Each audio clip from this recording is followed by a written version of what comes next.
The Morning Live team has just arrived in Rawsonville. So we're making our way to Worcester, and what we have basically seen is as you get onto the N1 approaching the two Rawsonville off-ramps, you can actually see the trail of destruction that was left by the water. You can see the railings next to the road that was washed away. You could see in places where the crop has been completely decimated. And of course, we decided to drive a little further, came across a no entry sign with a traffic cop who was generous enough to let us through. So we're just driving around just to see how the community is basically trying to put their lives back together. And we are now on a farm here where we met Tannie Angie, and this is right next to the road because we were looking at the bridge, because just across the road behind Tannie Angie you will see,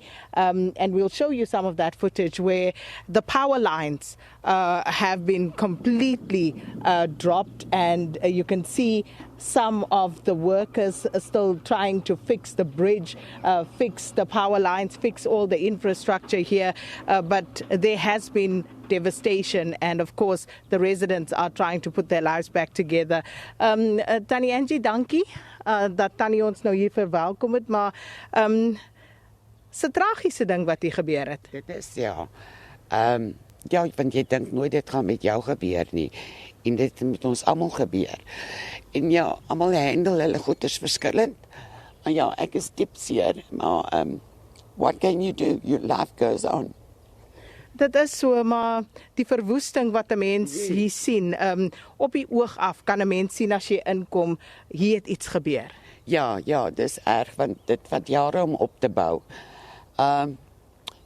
Nie net ons nie, hier langs aan, by die palette, by John Rousseau hulle, by Charles hulle, by Holland, by Jordaan. Ja, jy maak reg vir al hulle, want ek dink dit is nou die tweede keer wat hulle plekke deur water is. So dis baie moeilik, ja. Want jy weet, hoeveel keer kan jy nog regmaak? Dit is die ding. Hoeveel keer, en as jy nie meer jonk is nie, jy jonk is, maar as jy nie 60s en 70s is, moeilik. Is moeilik, ja. Tannie Angie, en ek weet, ons praat nou van 'n baie moeilike tyd, maar ek wil graag teruggaan na daai dag toe die water nou so opkom. Hoe het dit gebeur? Hoe laat was dit? Wat het hier aangegaan? Weet jy, die water, dit moes by 2 die oggend gewees het, ja. Maar die water, ons kon al die rivier langs in sien, op die grond waar daar nooit 'n rivier is nie. En ja, ek het dit die hele tyd opgehou. Maar wat kan jy maak? Ons kan nie uit nie. Want jy kan nie in of uit nie. Ons voertuie kan nie deurgaan nie. So ons het bo gebly sonder krag. Dit was baie moeilik, hoor. Want alles is pik donker. Gelukkig die volgende dag na dit gebeur het en die kinders in die huis. Ja, ons het hulle toe nou deur die water getrek en whatever tot hulle by die huis gekom met hulle 2 hondjies en 'n kat en whatever. Maar ja, dit was bitterlik moeilik, en toe my kleinseun se pa het opgestap na die nasionale pad, die nuwe N1. Ja, toe het iemand vir hom daar opgetel, toe kon hy vir ons kersse en goeders, en ons het brood nodig en daai goeders.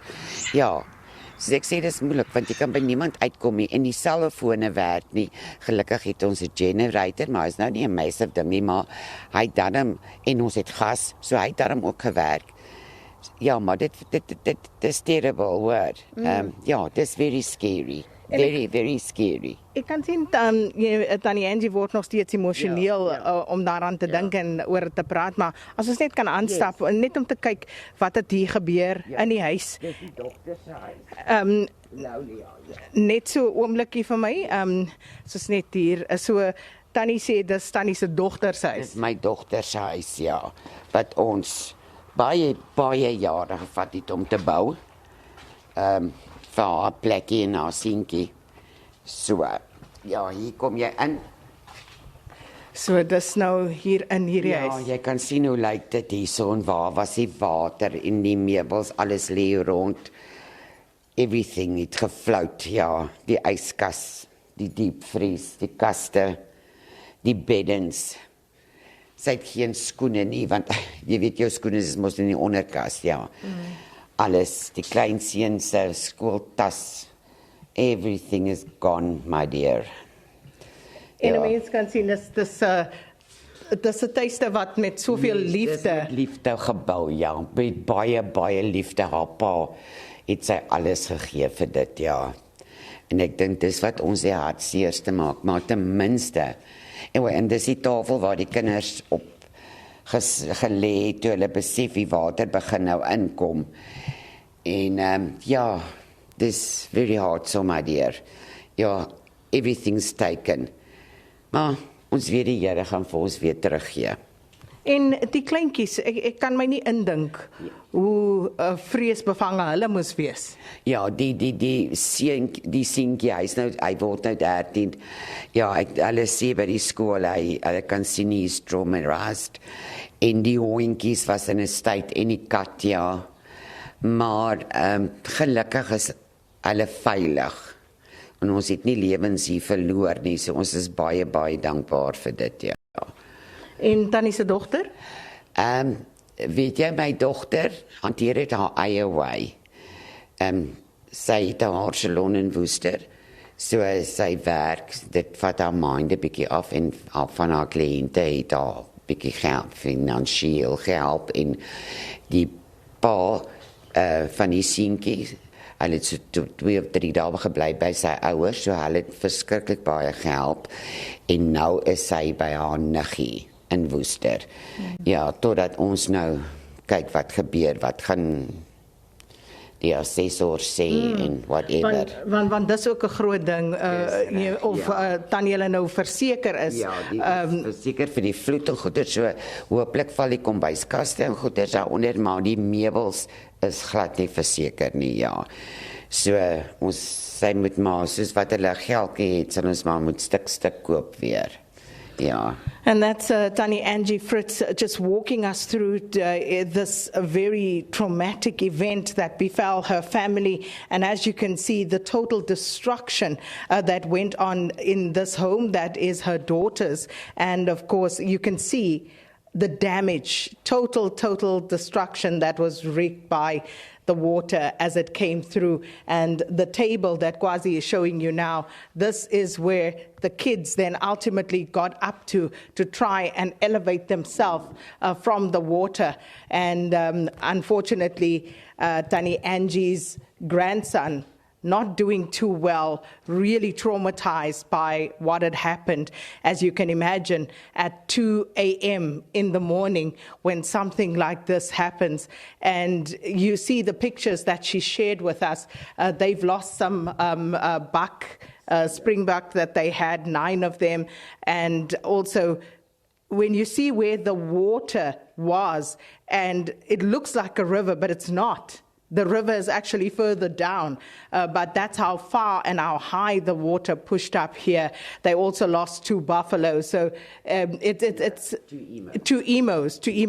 So 2 emos and of course 9 springbok is what they lost here, Tannie Angie and her family.